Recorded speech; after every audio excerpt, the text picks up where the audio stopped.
Go to a wrestling house show. You are now looking at your video screen going, why is this poor guy just shouting at me?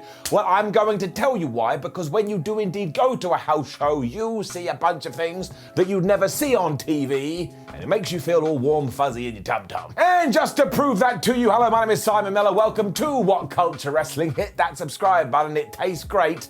And here is 10 house show wrestling moments that you probably haven't seen. I butchered that title, I'm an idiot. Number 10, the referee pins Big Show. Now we don't have an exact date for this one because it's really hard to pin these things down, but if Chad Patton, WWE official, is watching, he will probably be able to tell you, because when he was working for the company, he had a visual pinfall over the Big Show. It came after Patton and other referee John Cone had some kind of an argument. Obviously this was part of the plan. And at the end of it, because the Big Show was lying on the floor, Patton just went to cover him before the Big Show kicked out too, and then went, "Rah, I'm so mad because you're a referee and I'm really big." So as already mentioned during the intro, this is why house shows are so cool, because maybe this was planned, maybe it wasn't planned. And if Big Show had wanted to, he could have allowed Chad Patton to get to 3. And can you imagine the reaction of the audience? This is why secretly you don't want to go to Raw and you want to go to these instead, because you just never know. Number 9, Triple H twerks. On the 22nd of October 2017 in Chile of all places, Triple H found himself in the ring with Kofi Kingston, he found himself in the ring with Xavier Woods, and because they were dancing, he thought, well, the cameras aren't on, why don't I do a little bit of dancing too? And that's what he did. And you're looking at me now going, that was atrocious whatever you did with that wiggle. But trust me, it's basically what the game did too. Woods was also playing the trombone during all of this as the crowd went, "New Day rocks," and it's just so catchy, how can you not help but do a bit of thrusting? And actually this got so much momentum that in subsequent interviews, Stephanie McMahon even referred to it, because it was a lovely, lovely moment. But once more, and I don't mean to run this into the ground, nobody that bought a ticket on this evening went, "Man, I've only purchased this because I want to see a Triple H do a bit of a twerk," but they got that. So once more, just go and check it out for yourself. Number 8, Triple H and Jinder Mahal dancing. This one was on the 9th of December 2017, and Triple H was up to it again because the WWE was doing a house show in India, and because obviously Jinder Mahal has ancestry there, they went, well, why don't we do an Indian dance to please the fans? So they did. The Singh brothers also watched on, probably laughing their heads off, going, this is the first time we've ever shared a ring with Triple H, and this is what's going on. And really, the game was just doing this throughout 2017. Whenever he was able to gyrate his hips, that's what he would do. And isn't that just a nice side? When on television, you're so used to seeing, oh, Triple H, I am the game.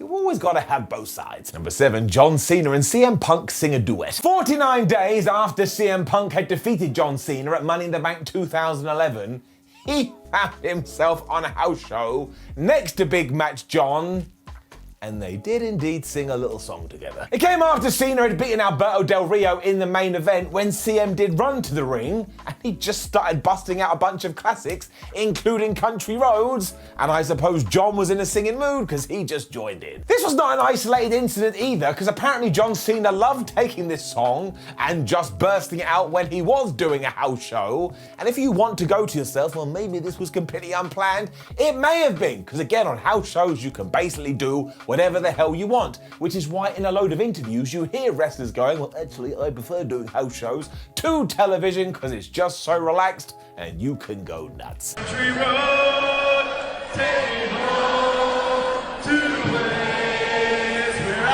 love, West Virginia, my mama, take me home, that country road. You're gonna have to do the next verse. Number 6, Bayley and Finn Balor swap gimmicks. Now, I don't really know why they did this, but back in 2016, I suppose there was a conversation backstage when Finn Balor found Bayley and went, do you know what would be really funny if I came out as the hugger? And Bayley was like, yeah, it would be hilarious if I came out as you. And then a light bulb just appeared above their head.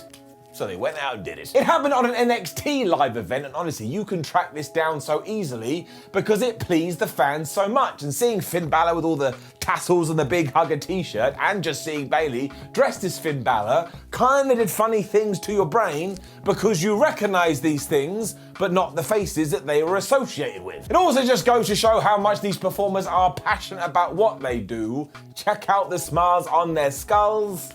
It is frankly quite rubbly. Number 5, Paige's career comes to an end. You will remember this one if you were a wrestling fan at the time, but on the 27th of December 2017, a bunch of women were having a tag team match, and when Sasha Banks and Paige got into it, as I'm sure they'd done hundreds of times before, Paige stopped moving, and this was truly terrifying. Doctors and WWE officials ran to the ring. It was quite clear to the fans this wasn't part of the show, especially when Paige had to be stretchered out of there. Like, it makes sense when you do it on Raw and SmackDown, but you certainly wouldn't do it here. This was only the second match on the card too, so I'm sure that left everybody feeling quite shook.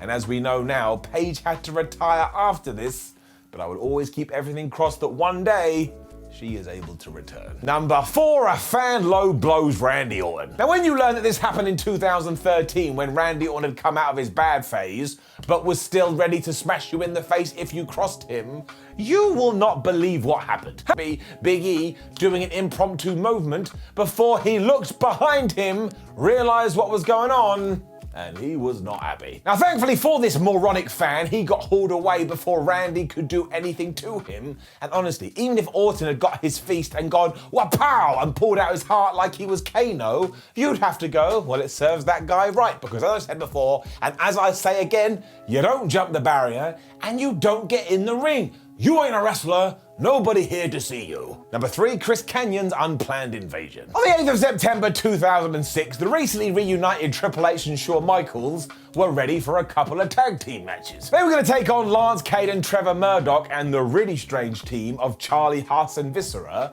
when from nowhere Chris Kanyon, yes, that Chris Kanyon, made himself known to everyone, and he had a double-sided sign. One of it was aimed at Triple H, and the other was aimed at Shawn Michaels. Now, the 1-2 hunter said, hey, can you ask Vince why he'd fired me? And Triple H actually addressed this on the house mic, but what we really have to talk about when it does come to this period of Kanyon's life is that we now know he was not in a good place at all. So seriously, if you are feeling down, if you are feeling bad, if you are feeling depressed, reach out to someone, a family member, a friend, a medical professional, or call one of those Samaritan lines. That's what they're there for. They're there to help you. You haven't done anything wrong. You just need some assistance, because we all have down in the dump days. And what's important is that you do get the right help and you do get the right advice, and you climb your way back up to the top. Number 2, Kurt Angle kisses The Undertaker. Now, in case you don't know, throughout the years, everybody backstage in WWE has had this plan to try and make The Undertaker break, be it at a house show or when the TV cameras go off after a Raw or SmackDown. And basically, nobody could ever do it. That man was like ice. So in 2003, when the WWE was on a European tour and main eventing a lot of these shows with Kurt Angle versus The Undertaker, when they were done, Angle got on the microphone and he looked at the real-life Mark Calloway and he said, I love you. And when I say I love you, I mean I really love you. And then he tried to kiss him. Obviously, as always, The Undertaker was having none of it, and he got the microphone and said, man, you shouldn't have done that, because now I'm going to kick your ass. And there's another clip out there that did happen after a television show, where about 67 people are trying to get the dead man to do a spinneroonie, and even though everybody else does it, he will not budge.